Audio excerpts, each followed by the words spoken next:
You kind of getting like Martin O'Neill vibes here. Remember when we had Agbonlahor, Heskey, Downing, Milner? I'm kind of getting like them vibes from Villa at the minute with that front four. Yeah, there's some front four that's been assembled, and you could argue that Asensio and Rashford, in some sense, have been replaced now in terms of Elliot's creativity around Asensio, and Sancho not bursting with pace, but has that little bit of pace and can beat player one on one, replacing Rashford. So it's in a sense it's like to like. Have we got a better deal this time around compared to Asensio and Rashford? Only time will tell. Yeah, it's a good point to be fair. What do we think like the two compared together then? Asensio and Rashford or Elliot and Sancho?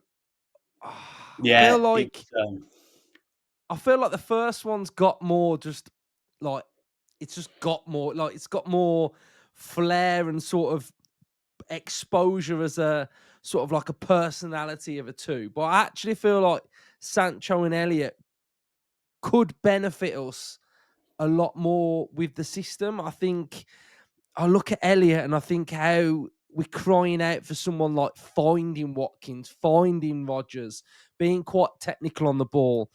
And then Sancho, like you say, not blisteringly quick, but doesn't give the ball away, dribbles really well, can drag players towards him, which should free up more space. So I think it's going to be interesting to see how it pans out. But what did you sort of make of signing Sancho and Elliot? yes. I mean, if there's two players that you probably could have picked that we probably could have gone and get, you would have said them two. He's definitely happy with them two.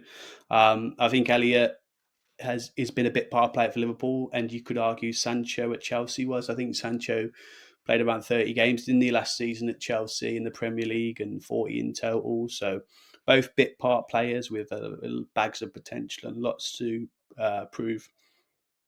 Yeah, I spoke to a Chelsea fan today, and he was saying that Sancho was really good at the start of his Chelsea season last year, and he tailed off a little bit towards the end, and he had spells where he was unplayable, and then had spells where he was a little bit inconsistent. But I look at Sancho's numbers, and I think I think the media. I saw something like that the Athletic did, and they put him like they did about 150 targets from the summer signings, and they put him about 140. Like they put him like really low down.